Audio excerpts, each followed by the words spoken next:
Man, again.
Welcome into the live stream here. I'm gonna add Tyler, and we'll get rolling. There's Tyler. Welcome to the live stream for McCready and Siskey, powered by Rain Total Body Fuel. I'm Neal. That's Tyler. Can you hear me? Okay, Tyler. I got you. You got me? Yeah, I got you. Okay, we hadn't done this on this computer since Boise. It was the last time that we did it, so I had to revamp some things and move some things around. So. It'll be a little shorter show today. Gonna forewarn you, as you can probably imagine. I got crutches, and Tyler's got to get home so that he doesn't end up on crutches. So roads are fairly impassable here in Oxford. And anyway, we're gonna bring a short show to you. We'll talk about a number of things. I'll go ahead and get the audition file started, and we'll get rolling.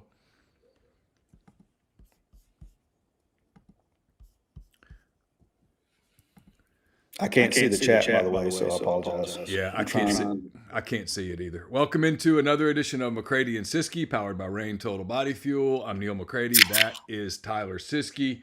Here on this Thursday afternoon, January the 18th, from icy, impassable Oxford, Mississippi, where we both record this. I'm at home. Tyler's at the Quick U offices. He's got to get back home before the weather. There's more freezing rain in the area. I think did it move out? Or what's the deal? I haven't been outside in a week, so I don't know. It was today. I've been driving all week, so I don't know. I don't know what the deal was. I guess it was the freezing rain or whatever you want to call it this morning, last night. But today, just leaving my neighborhood. I live out by the hospital. If you're familiar here with the Oxford geography, I live on that side of town. and my truck had 4x4. It completely. I lost control 3 times just coming out of my neighborhood. Once I got onto Highway 6 or Highway 7, there's the right-hand lane on both of those are clear, and so I was able to kind of get to work and get to the office. But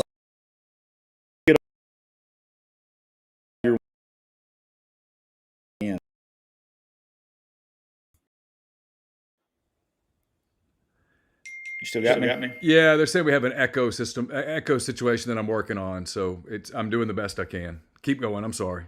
No, you're good. I think we dealt with this every once in a while, and it's probably you got it fixed on setting on your other computer. Probably on this one you don't. Yeah, so I'm trying to fix settings on this as we go. So it is what it is. It is what it is. But no, it's pretty bad. So I'm gonna try to get home before it gets any colder or gets any worse. Because I imagine it's gonna take me some time. My wife's kicking my ass. I sent her a text, told her that you and I were going to do a show, and I sent her the link, and she started immediately cussing me out for trying to attempt to drive to your house because we used to live in that neighborhood. She said I was going to get stuck. I said no, I'm moving from the office. So we're going. Yeah, I've seen a couple of cars move in our neighborhood, but for the most part, it's like a ghost town. Nobody's moving around. I think I may have fixed it. I don't know. We'll find out. But believe me, if it's not figured out, I'll be told that it's not good. Somebody will let you know. Oh, it's no question about that. That's me, by the way. I'm dinging. I got it on not disturbed. I don't know what's going on. So it is what it is. It's actually me dinging because it was you dinging? Our friend Jeff Collins sending a message to both of us. Oh, is he watching today? He is watching. He says that I'm looking sharp even without the hat, even with the echo. So that's great. My man. I'm glad that Jeff is listening. He's probably snowed in too. I know I don't know if they're snowed in. I know the weather. I talked to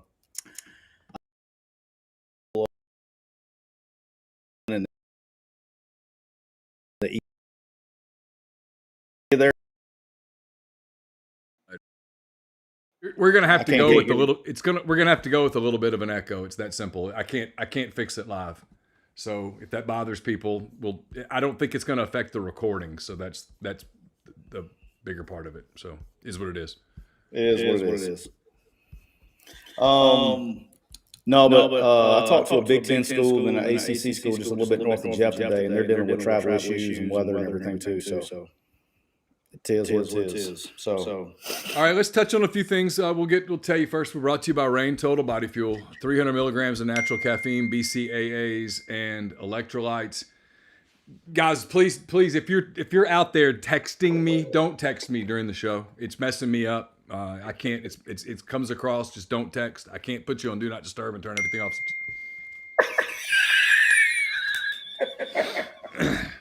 We should have just done Zoom. I knew better. I don't feel confident enough trying to go up my stairs yet. That's what it boils down to. So anyway, we're brought to you by Rain. On Instagram at Rain Body Fuel to learn more. You guys, I appreciate everybody. I can't stay focused. You make me laugh. All right, so thank everybody in the Cooper Chevrolet chat. I can't see you today. But just a reminder, make sure you call 256-236-4481. The new 2023 Chevrolet Traverse is now get up to $6,000 off MSRP if you have an eligible trade-in. So make sure you call the guys at Cooper Chevrolet at area code 256-236-4481, and we appreciate everything they do for our show. So your guys in Tuscaloosa, finding out how the other half has lived for the better part of the last 17 years. Suddenly they're mortal and normal, man. Yeah. It's amazing. Superman has lost his cape. Batman has lost Robin. Aquaman is out of the water. I mean, this is a new world for your boys in Tuscaloosa. This is how the other half has lived for a long time, and they're not enjoying this. My friends are having a tough time there, Neal. All my Alabama friends are having a very tough time with being normal. That's probably the best way to put it. But look, at the end of the day, there's some issues, right? And it's not that we didn't know this was going to happen. I think it's very predictable. You and I know the bigger issue. It's probably not getting talked about as much. But, problem one is I actually looked it up this morning. They have lost 22 scholarship football players to the portal since their last game. That's substantial. I don't. There's no other way to put that. And it's very difficult from a roster standpoint to replace that because you got to have those three little letters called NIL to do it. And I think the value, and you can please correct me if I'm wrong here, but I think Nick Saban was NIL. He accounted for a lot of money by him being. That's becoming clear right now. Yeah. And you see, like Kirby is kind of that guy now. Kirby's kind of getting a little Kirby value in NIL with guys seeing the value that can go to the NFL and do those things. But that's gone, and now you got to have the real NIL to do it with. And these guys that may have gone to Alabama to play for Coach Saban or for whatever, there was value in that, and that's no longer there. And I think Kevin DeBoer is a fantastic football coach. I don't know him for the record. I don't know him. He's not my friend. I still think he's a great football coach. And his record, as you like to say, it's a scoreboard business, and that his record truly defines that he's a successful football coach. No doubt. But we're in a different world today than we were 5, 6, 7 years ago. And they have to do some work, and they know it. It's not a secret. They got some work to do NIL-wise to be able to secure the same type of talent that they've been securing for the last 15 years. But I think it's been eye-opening for them because they were able to, the last couple of years, still go out and recruit at this super high level.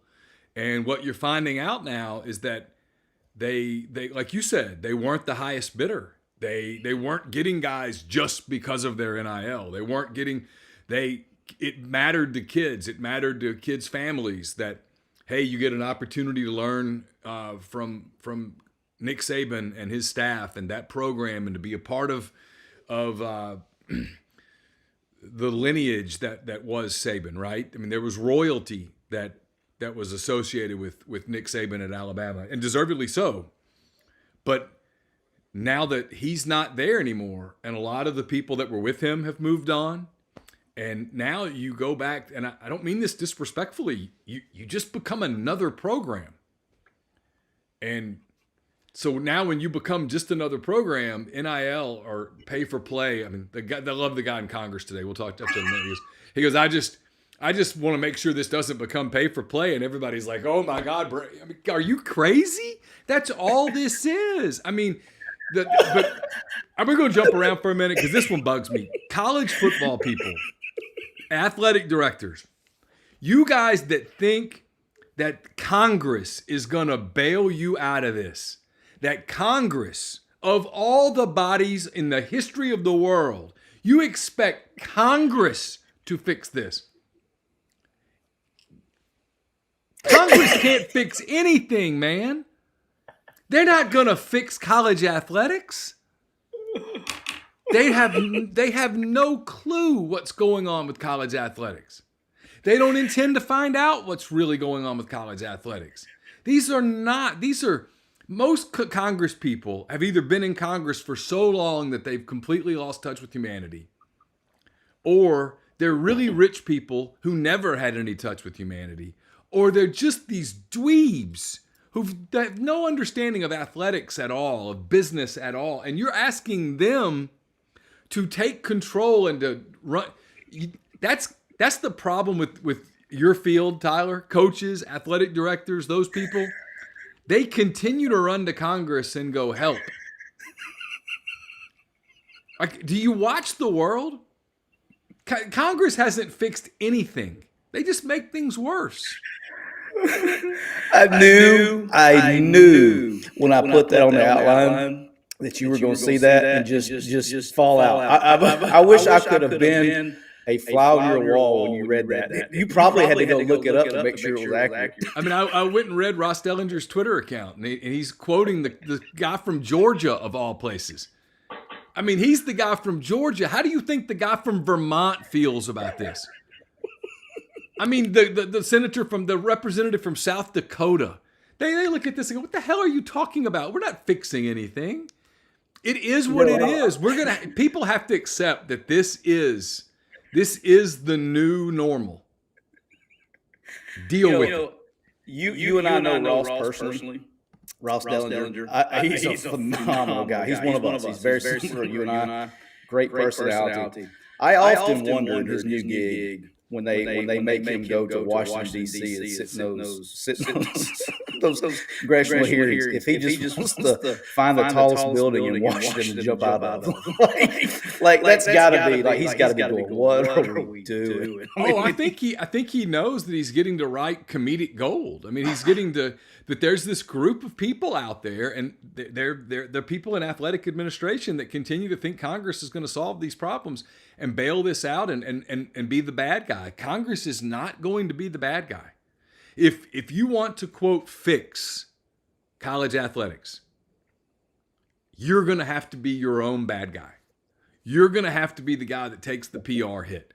You're going to have to be the guy that everyone makes fun of and criticizes and crucifies. You're going to have to be the one that takes the toys away from the kids and sends the kids to bed early without dinner. That's you. Nobody's going to... But no, that's my point. But nobody's going to do it for you. Congress is sure not going to do it. These people run for re-election every 2 years in the House. These are people whose jobs depend on votes. They're not going to be the bad guy. My favorite things out of today's 11th congressional hearing on college athletics was, Buddy Carter, who you mentioned earlier from Georgia, that came in and said, what we don't, and I quote, what we don't want to happen is pay for play. The same guy that said that started his line of questioning in a congressional hearing with Go Dogs. So that should have probably been a good sign. And then just like Congress does, we got one person that starts hemming up Charlie Baker over transgenders, which is an issue. I'm with you. Issue, we got to get it fixed. But this is not the time or place. I missed that part. What happened there? So when you get in the hearing, they're going through lines of questioning and all that stuff. The hearing was on NIL and things like that.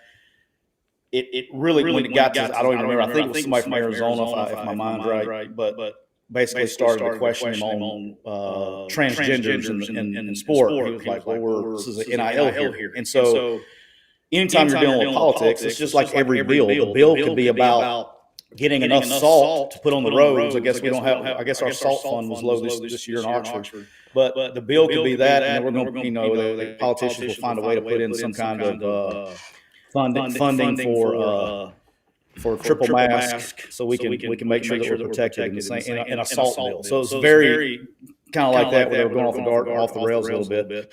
But here was the thing that I thought was really good about it. Charlie Baker, one, you got a sense that, not surprising, we knew this. We literally just went off on it. The Congress doesn't. I mean, they're worse. I mean, it's worse than fans. I mean, hell, let the fans do it before we go to Congress. They are totally clueless on what's going on, and he's trying to educate them off of he's trying to educate them about Title IX and what it's going to do to female sports and opportunities for kids. And they were like surprised. Like, what are we surprised about? About making them employees and so on and so forth. So that was a big, the Title IX was a big thing. But here's what I got out of all this craziness. It's like 3.5 hours or something today. It seemed to me, from the 40,000 foot view, it seemed to me that Charlie Baker, along with some people in Congress that felt like they were on the inside scoop of some things, that they're kind of laying the groundwork for some separation. And separation from football being treated different than every other sport. And even Charlie Baker, in one of his rebuttals to a question, kind of laid the groundwork for even something that I know is going to excite you, from even separating divisions inside of the NCAA. And so Can I interrupt seems to you be for a what I minute? got out of it. Can I interrupt you for a minute? Here's the Yeah. deal. And it's always been this way. And this is hard. I get it. I mean this sincerely. There are people that struggle with what I'm about to say because they struggle with it from a good place. They want, as long as you hang on to the idea that everything is equal, that there has to be equity, that there has to be equality, as long as you hang on to that, this is never getting remotely fixed. Until you let that go, this is not fixable. Now, if you can relinquish that and acknowledge that football's a different beast than the other sports, that you have to treat football differently because it is different, well, now you're getting somewhere. And then you have to say within football, look, Kane Womack, our friend, just left the head coaching position at a pretty good Group of 5 program to be the defensive coordinator at a major football program. He got if my numbers are correct, he got somewhere around a 250% raise to do it. So, and I'm saying that to say this. You have to then get inside football and say everything can't be equal. Everything can't be, there can't be equity. There can't be equality. It's not possible. It's not real. This is not a real thing. There's a group of haves and there's a group of have-nots. And you're never going to get the haves to hand all their money down to the have-nots and to make it even. It's not going to happen. And I'm not being political right now. I'm not even doing the political thing where you say, hey, you can look at the real world. Socialism doesn't work. This is the way it is. And so if they keep running the Congress and they can't acknowledge a couple of things, they're just banging their head against the wall.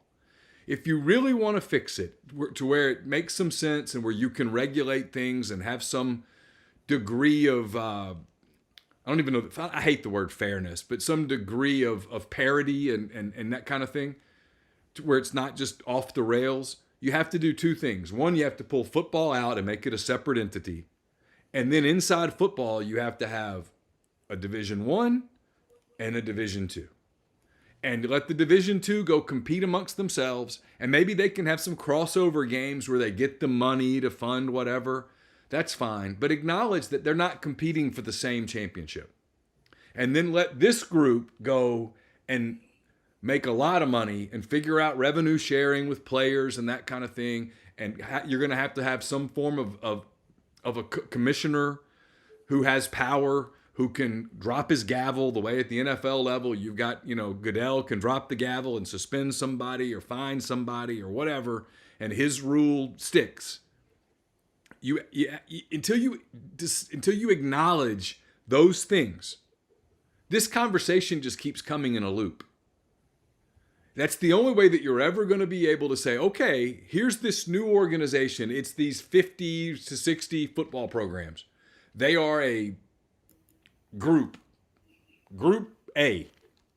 And here are the rules for Group A that they all agree upon. And that includes some form of revenue sharing, TV revenue money that gets shared, all that stuff that has to work it out. And then you have to make this Group A, is no longer, they're no longer held to Title IX legislation. They're free from that. Until you do all of those things, this conversation just keeps going in circles.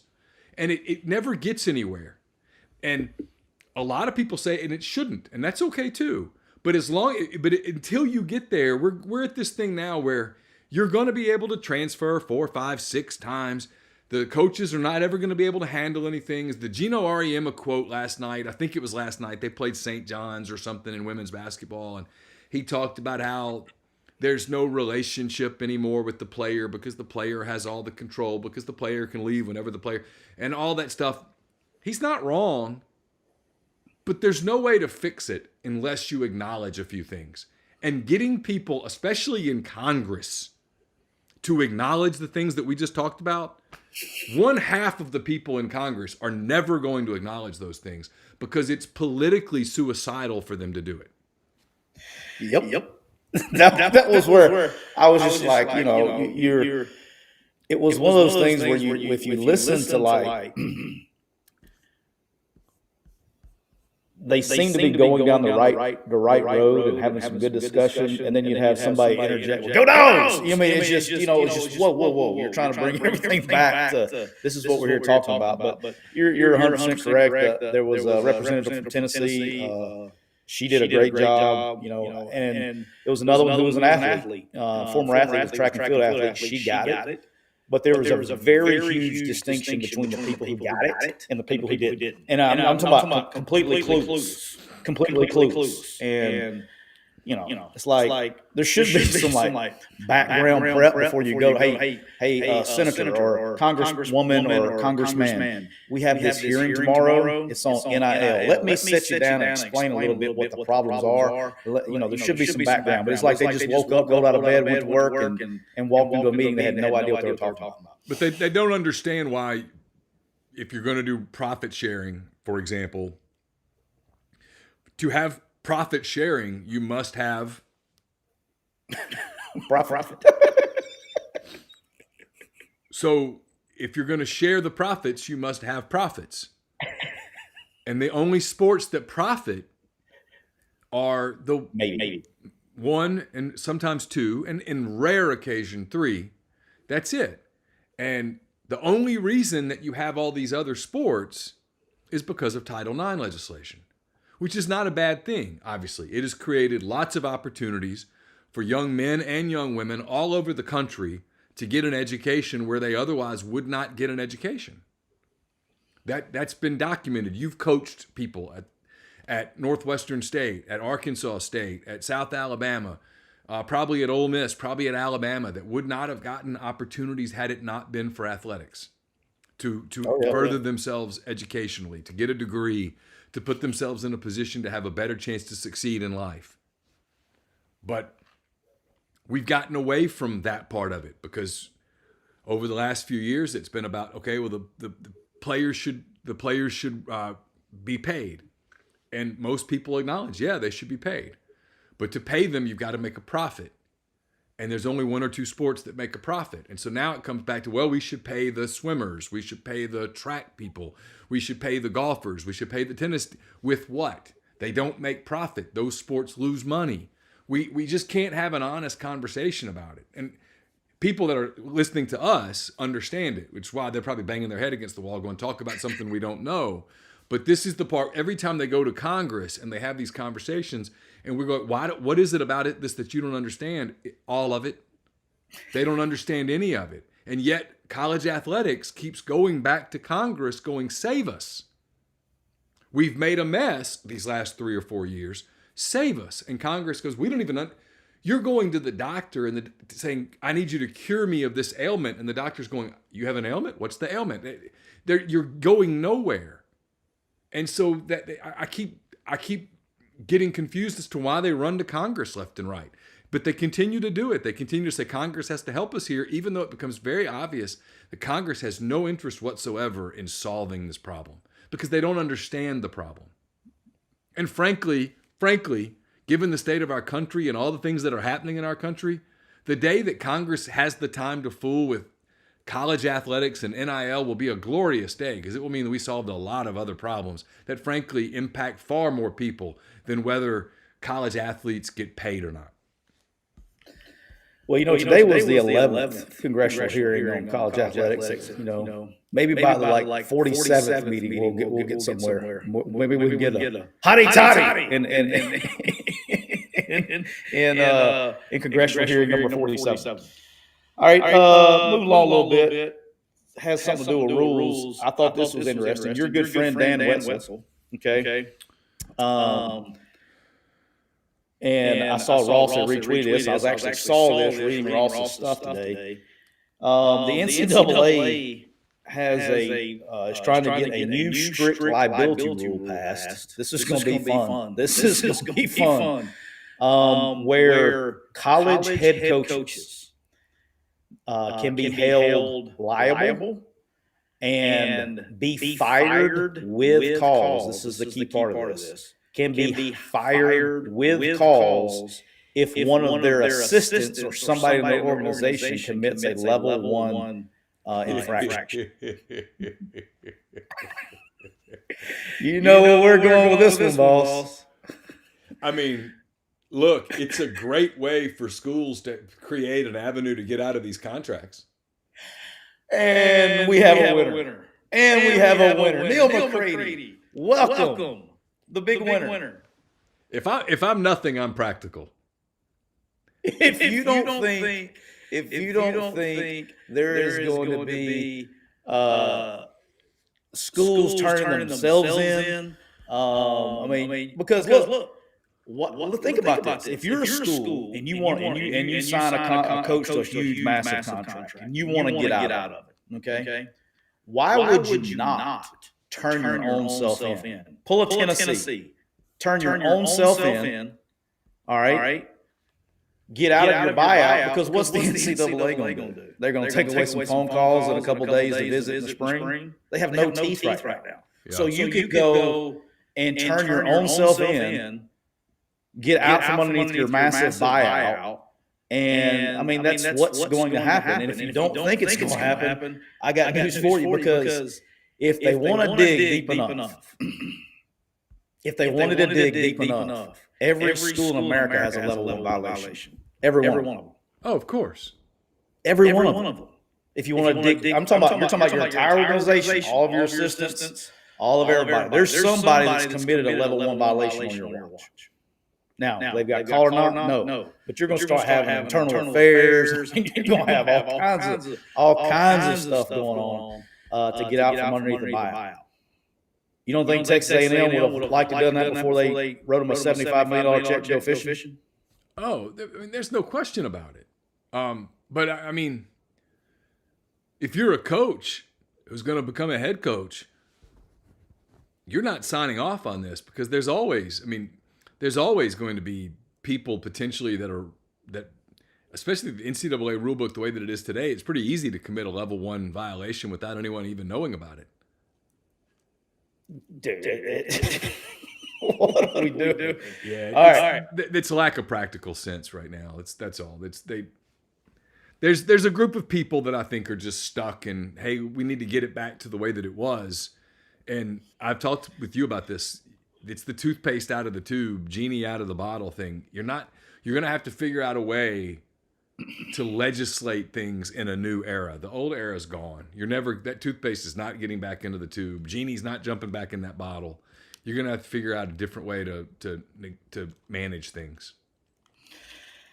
All right, moving on, because we don't have a lot of time today. I had to talk about this. It was brought to my attention on board by Tire Man. Thank you very much. I didn't see this until you posted this today. This is great. Bruce Feldman sent a tweet today. Miami tight end Cam McCormick is going to be able to return for his 9th season of college football. I mean, what are we doing? Number one, why would anyone want to play college football for 9 years? I mean, hey, man, so he's what, 28 years old now? He wants to play with 19-year-olds? Neal, I love it. You know that, right? Like, I love college football. I know you do. Love it. But you wouldn't have wanted to play 9 seasons. Brother, after about you get red-shirted, and you get, what, 3 medical red shirts? I mean, it's been a lot. Somebody had posted. I didn't go back and look at it. He played like 7 games in 1 year. He's put together. This is technically he's played in 3 seasons. Enough times to not get a red shirt. He's had obviously a lot of injuries. I mean, walk away, my guy. Walk away. Somebody's got to sit this guy down and be like, "Hey, man, look, it's not good for your body, for whatever reason. It's time." I was just cracking up laughing, looking at all the comments. You know, he's got to have like 8 doctorates by now. I mean, this guy has spent more time. He could literally be a medical doctor when he leaves. Please tell me he has at least a master's degree. Dude, if he does, he has to. He's got to have a doctorate, right? I mean, he'd have to have at least a master's and be well on his way to some sort of a doctorate or another master's or something along those lines. I can't fathom 9 years. But with all that being said, and then somebody else brought this up, and this is kind of the point I was going to get to. This is coming. With this new deal, this is coming. We said it about 2 shows ago or 3 shows ago. It's coming. With this new legislation, the main point of all this injunction, all that stuff, is limiting earning potential. And all you got to do is say, hey, your limits on the time I play in college football is limiting my earning potential. Yeah. Because that's the argument on all the transfers, and the argument on the immediate eligibility thing is that by you putting limitations on it, you are limiting my ability to make money. Therefore, and I might get this a little bit wrong, but I'm basically right on this. You're violating antitrust law. That's essentially the argument that is holding up in courts, is that you're violating antitrust law. It's coming, dude. It's why, circling back to the other, you're gonna have to have, and this is, I don't know how you do this. I don't know how you unionize the players without making the players employees. I don't know how you do all those things. But you're going to have to come up with a set of rules and a set of laws that the players are in on as well, so that when everybody signs off on it, the players will have signed off on it. It's why at pro sports, right, with pick your sport, Major League Baseball, the owners, they have representation at the table, and the Players Association has representation at the table. So when they hammer out a deal, a labor agreement between the owners and the players, now there might be players who are like, I think this particular rule about arbitration is BS, and I don't like this, and I don't like this, but they have no leg to stand on because the deal was collectively bargained. Everyone signed it. It's in effect for a period of time. And over that period of time, those are the rules agreed to by the owners and by the Players Association that legislates the game for a period of time that is finite. It goes through, whatever, October the 31st of 2037, right? Whatever. And then as you approach that date that, hey, this labor agreement's coming to a conclusion. We need to legislate. We need to come up with a new labor agreement. And that gives both sides an opportunity to go back to the table and say, well, we want this time, and all that. You don't have any of that in college athletics. And so the players, they don't, the power that they've gotten right now has been sort of intoxicating, and I don't blame them, but it wasn't ever agreed to or legislated. And so if you want to actually come up with a solution where the sport starts to feel sane again, you're going to have to include the players at the bargaining table. And I don't know how you go about doing that. I don't know enough about law. I wish I did. But I don't know enough about law and about collective bargaining and labor agreements and labor law to understand how the players can have a seat at the table without being employees or contracted employees, or what happens if they become, I don't know how all that works. Maybe I'm being naive. I think today's, when you really read what Charlie Baker said in his transcripts and all that stuff, it really felt like they were trying to set groundwork to break off. And I think once they can separate what you talked about at the beginning of the show, once they can separate Title IX out of this and they can get on their own, I think we can move and get in some areas what you're talking about now with having a separate kind of agreement or whatever that they sign off on. But I'm being naive. But I really felt like reading that and going through everything. That's what it felt like to me, is that they were laying the groundwork. Hey, we need to be, football needs to be separate. When I say we, and the NCAA needs to manage the rest of the NCAA with Title IX, NIL, and everything else that goes into it. Because I can tell you this, collectives won't be. Go ahead. Here's my guess, and it's just a guess. My guess is that the collectives they're going to figure out a way to put the collectives inside the athletic departments. so that the agreements that a student athlete reaches with the collective is also with the university, and it's got terms where maybe it's just for 1 year, maybe it's for 2 years, maybe it's a 4 year, maybe there's a buyout part of it that gets you out or whatever, but where the contracts have a little more stability to them. And it might just be a series of 1 year deals where, hey, you're under contract with the University of Illinois through July of 2028. And then you get out and go someplace new on August the 1st of 2029 and sign a new 1 year deal and whatever. I don't know how all that would work, but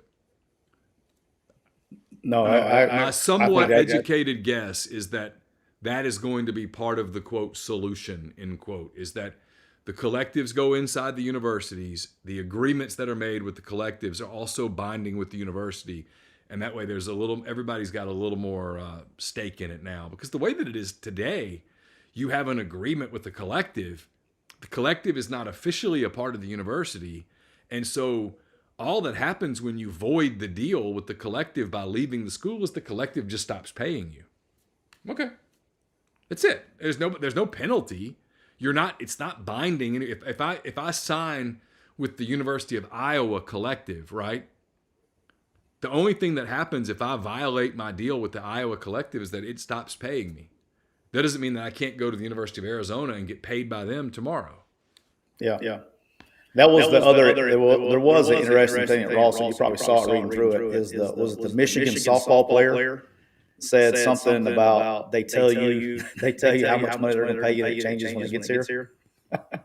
So she said that in front of Congress. So that was probably interesting. But anyway. Moving on here, get out of the NIL and collective talk, because I'm sure there'll be plenty. After the 48th congressional hearing, we'll be able to have some more discussions probably. Between the time that we potted on, I believe that was Monday or Tuesday, I don't even remember now, and today, Major Applewhite has been announced as the head football coach of the South Alabama Jags. Kind of like we stated Monday, Joel Urban, the AD at South Alabama, he was put in a pickle. I mean, he had no choice. In my opinion, it was a very, I don't even know why a search should have been made. Probably should have been, Kane should have had his exit meeting with the players, his team meeting, and walked in Major right after that. I know you got to do some state things with research and got to do your due diligence, but it's really, if you have a good roster, if you're a group of 5 AD and you have a good roster, it's almost the only path to keeping your roster together at all. Any semblance of it without them going in the portal. Because kids are emotional. We've talked about this before. When kids, their coach leaves, the reason they went there leaves, and there's going to be change, they are naturally going to want to change too, or as well. So I think you're seeing that at Alabama. I mean, right now, and I think it's going to help, ease some of that transition at South. And Major's a good dude. Got a chance. I've known him for a long time. Got a chance to really know him a little better since he's been at South. I visit with him when I go down there. But he's a good dude. He's going to do a hell of a job. And I'm excited about the future they have there at South. And a lot of the coaches, be able to kind of stay on and do some things there. So good for South. And I think he'll do a good job there. All right, let's move on a little bit to the NIL. See, this always all on my mind. Let's go to let's talk a little NFL, and then we're going to get you out of here and let you dope up some more. Because I know you got your painkillers. You only got like another 15 minutes, and your painkillers are freaking going. Got my brace. I'm all locked up. Got my trusty crutches. But yeah, it's. Are you going up the stairs at all? I haven't been upstairs yet at all. I don't trust myself enough to go up yet. Yeah, you're going to start doing the old hip waddle going up on sooner or later. Yeah, I mean, eventually I'm probably just going to go up on my rear end and come back down. But I'd like to feel a little more stable first. Yeah, I mean, I'm pretty much. I'm not taking as much dope medicine as I was the first few days where I was really in a lot of pain. Now it's just more about kind of staying ahead of the pain, because sometimes at night, like sleeping in the brace is kind of hard, or if you turn wrong at night, it really hurts. So You get that nerve wake in the middle of the night when you hit a nerve. yeah, and I'm a side sleeper. Oh, And so, like, if I slept flat on my back, if I were used to that, I'd probably be fine. But I sleep on my side, and then sometimes you try to naturally sort of tuck your legs a little bit, and that's a no go. Yeah, that's not fun. So I just haven't felt comfortable going up and down steps yet. But all right. Let's talk a little NFL, then we'll get you out of here and get you doped up. First one shocking, second one not so much. Mike McCarthy staying put in Dallas. I mean, number one, who's going to want that job, right? Who wants that job? You're working with an owner who's hands-on. You've got a quarterback contract that he's proven not to be a very good playoff quarterback. And so you've got Prescott. The roster's getting older. I just don't know how attractive of a gig that is. The pressure's immense. And then if you're Dallas and you fire McCarthy, to hire who? And McCarthy they've been a really good regular season team. But they're a team that gets to the playoffs and loses. My only thing was, it seems to me that there are a lot of, this is a big candidate pool this year. You know what I mean? Like there's a lot of like name guys you can go get. And I was surprised. I thought that I'm almost applaud him a little bit for not making a knee-jerk reaction, but at the same time, I'm with you. It's like, if you look at it from from the 40,000 foot view, what he's done in the regular season has been amazing. It's just been the playoffs. He's had two cracks at it now. And then if you can't, I just think some change is going to have to occur. And Dan Quinn's interviewing for a bunch of jobs. He's likely to be gone. I think he will get a job. I would almost predict him to a certain standpoint to get the job in Seattle. Not ready to say that yet, but with his previous stint there. But he's been a head coach before, and he had success, and then he had one bad year, and they fired him. GJG, I don't know if he's in the chat because I can't see the chat, but the Falcons ran his ass off after a year. But he got him to the Super Bowl.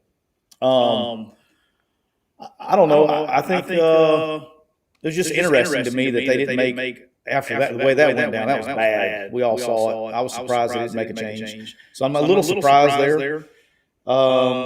And then there was this Mike Tomlin thing. There was a ton of smoke and been smoke.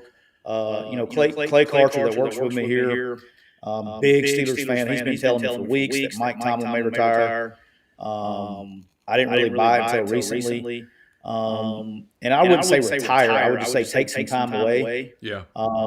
But he apparently is going to stay. Look, I love Mike Tomlin. I think he's great. I'm actually glad he's staying. I think he's a great football coach. I love what he does culture-wise. I think he's a perfect fit for Pittsburgh, and I hope he coaches for a long time. So I hope he doesn't lose juice because I like him there. And then Bill Belichick, second interview this weekend with the Falcons. That's been the rumor for about a week now, is that he was the next head coach of Atlanta. And, I mean, if you're Atlanta, I mean, he's a splashy hire. The question to me, and I think I simplify the NFL way too much. But to me, the question is, if it's not about, in Atlanta, any more than it is in Dallas, it's not about McCarthy or who the coach is. To me, the question is, who's your quarterback? So in Atlanta, who's your quarterback? Do you have a quarterback who can take you to wins in the postseason? Because if you don't, it doesn't matter who the coach is. Look at Belichick. He won so big with Tom Brady, and then without Tom Brady, he failed to win big. Now, did Bill Belichick become a worse coach? Or was the quarterback position just such that it limited what you could do? And I think if you look at the NFL, you look at the 8 teams that are left in the playoffs. Right? Who are the 8 quarterbacks that are left in the playoffs?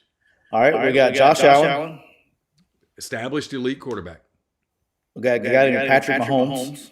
A guy who arguably is one of the greatest quarterbacks of all time. We got Jared Goff. a guy who's quarterbacked the team to a Super Bowl. He doesn't get credit for it, but he did. He took a team to a Super Bowl. He's now won a playoff game with the Lions. He's not an elite quarterback, but he's a good quarterback who's proven that he can win playoff games. Baker Mayfield. Just a gamer. Okay. Who won a bad division. We got Lamar Jackson. An elite quarterback who's not proven that he can do it at the playoff level, but a guy who, if you put Lamar Jackson on the open market, he would have multiple job offers within 5 minutes. C.J. Stroud. A guy who I think is going to be a star. Brock Purdy. A guy who's won playoff games already, who's proven to be a pretty good system quarterback. And who am I missing? Jordan Love. Jordan Love. Guy getting his first opportunity and so far making the most of it. But my point is, you don't have a dud in that whole group. There's not one of those quarterbacks that you went, that dude sucks. Or any of those quarterbacks, would you call any of those quarterbacks a bottom half of the NFL quarterback? Probably not, unless you talked about Mayfield being there, and I think Mayfield's middle of the pack. Yeah. He has, but I'm with you. He has his moments. He's not terrible. But it's almost like the saying is true. It's the most important position in team sports is the NFL quarterback. Who's the starting quarterback? It's the most important position in team sports. Yeah. So I mean, if you're hiring a new coach in Dallas, but he's going to inherit Dak Prescott, and I'm not a Prescott basher. I'm not one of those people, but Prescott has proven to be a guy who struggles at the playoff level. Can't win playoff games. Now, is that all on him? I don't know. I'm not insidered enough to tell you, but whoever gets that job inherits the same quarterback. And if you're Atlanta, if I'm Bill Belichick, the question I have is, someone in the chat brought it up. Can I get Kirk Cousins? Can I get a quarterback at least who gives me a chance to have an upside? Because if I'm getting some kid who still hasn't established himself, who's making lots of mistakes, I'm not going to win in Atlanta either, because that's not the way the NFL game is set up. Yeah, there's a reason that the Chiefs, even though they lost Tyreek Hill and they lose all these different pieces and stuff, they keep winning. They keep advancing to the further rounds. There's a reason the Cincinnati Bengals, after making 2 deep playoff runs, don't make the playoffs this year on a year that Burrow gets hurt. It's a quarterback league. Yeah. I think for me, the Falcons have a good team, minus the quarterback position. Offensive line's good. Bijan Robinson, I think, is going to be a star in this league. And if he can get some help at quarterback, he'll even be a better star.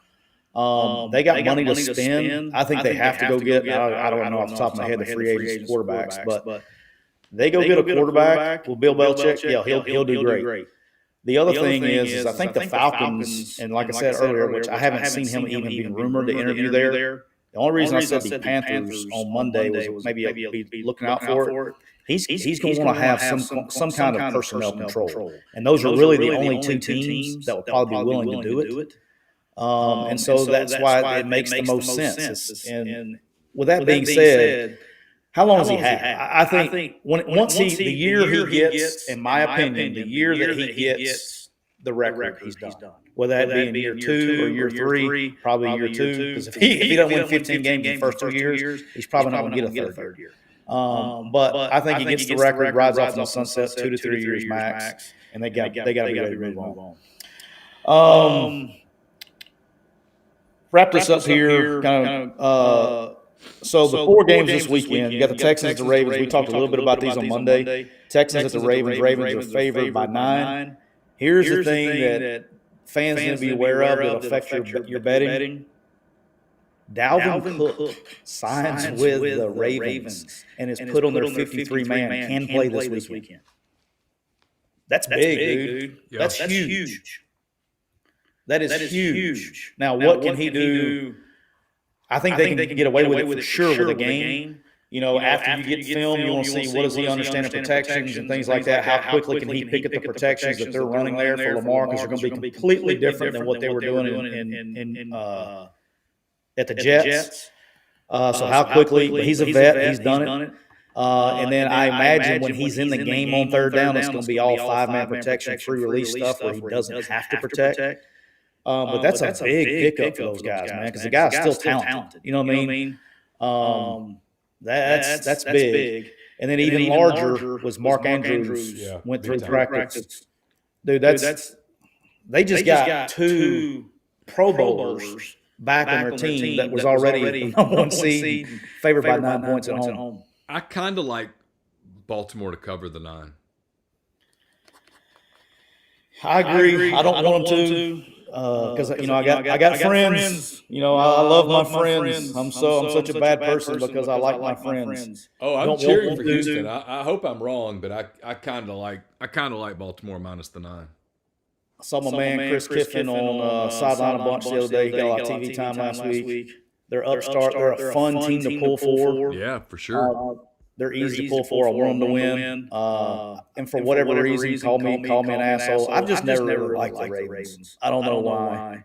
I just can't get into the Ravens. It's because you're a Bengals fan. Well, that's probably why. That's it. That's probably why. I've always pulled against them. But, dude, they're good.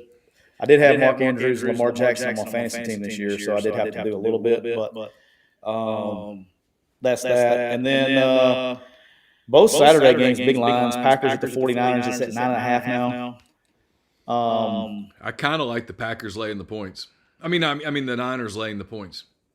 Yeah, if you made me bet both games, I'm going to try to stay away from the Texans game because I'm going to mess around and bet with my heart, not my head. 49ers, I think, covered this pretty easily. I do too. I think the Packers are getting 49ers are rested, ready to go. You got our Easy McCaffrey is going to be rested, ready to go. He's practicing. You're good there. And then, to be honest with you, I kind of like the favorites in all the games, I guess. The Lions minus 6.5 at home against the Bucks. Yeah, I kind of like Detroit here because I think they got the nerves out of the way. The Rams, the Stafford thing, the first game in forever, and all that tension that was associated with it, they survived it. And so now you relax a little and go play, and I just think they're a better team than Tampa. The only thing that scares you is the Lions are so bad on pass defense, man. They are so bad. And if you think Puka Nacua can go off on the lines, I guarantee you Mike Evans can. Yeah. And Chris Godwin can. That's where the concern would be.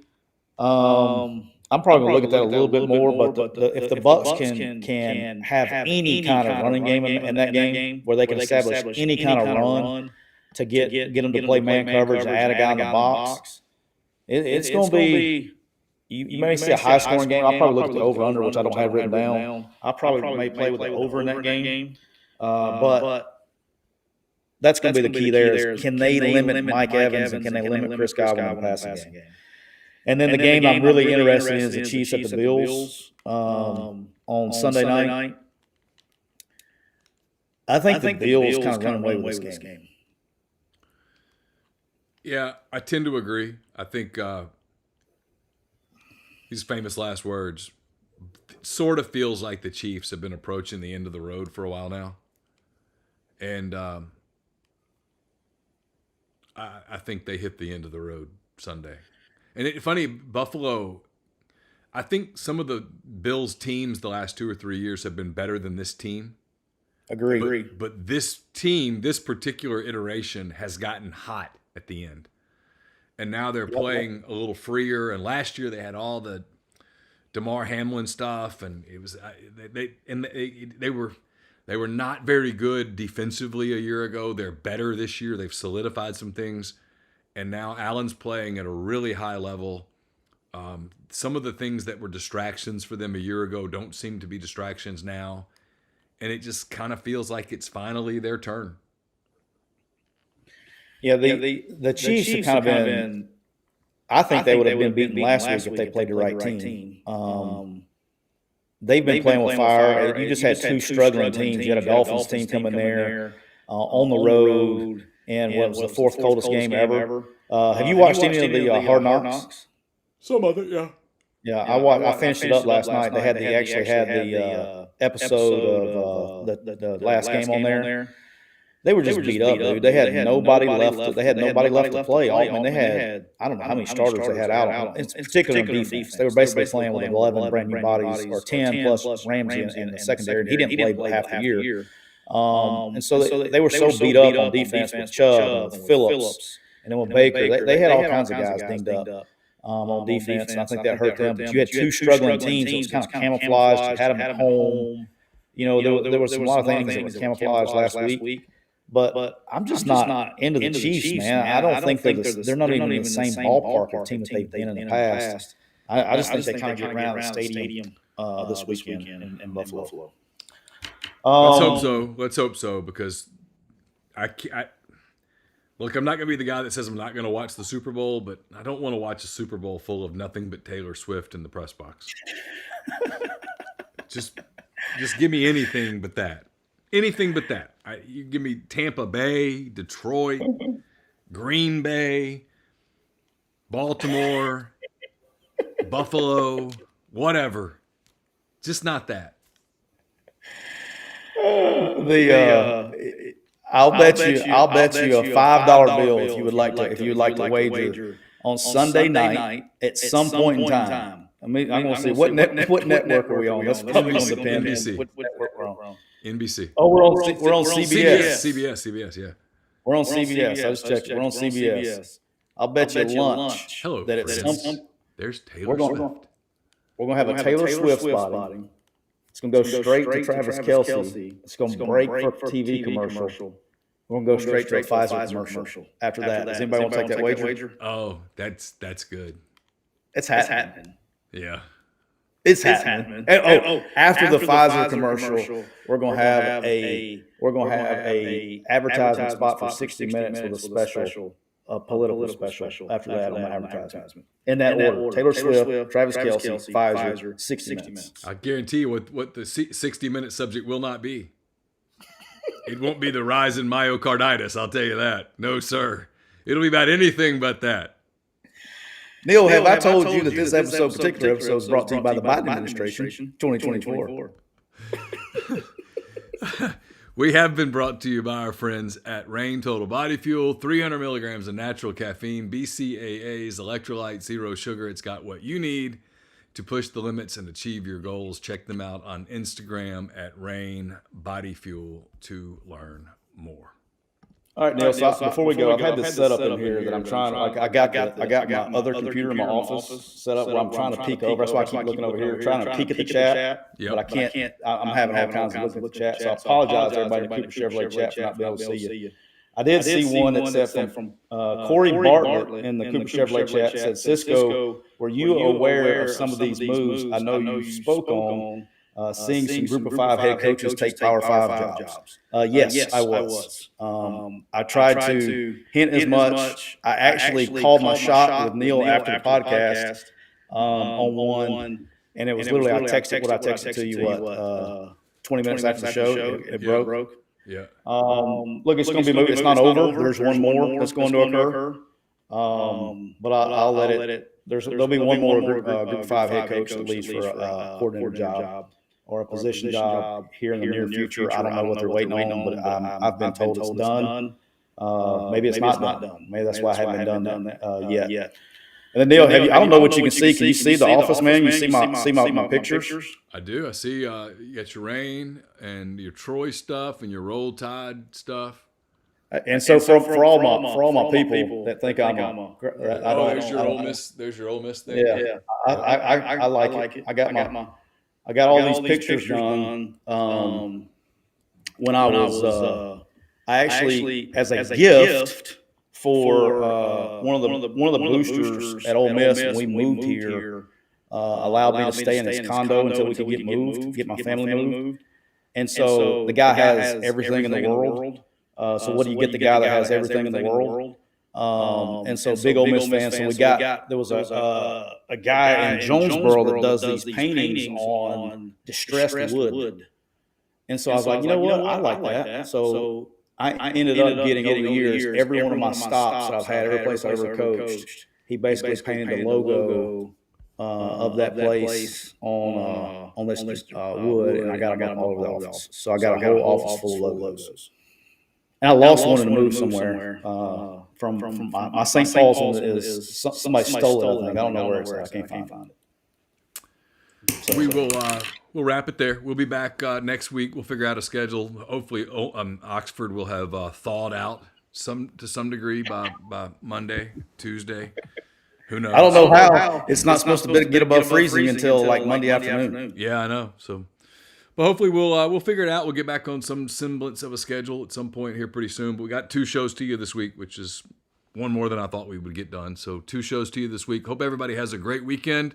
Be safe if you're out there, for goodness sake, driving around in this weather. Be super careful and stock up on your rain. And for Tyler, I'm Neal. Until next time, take care.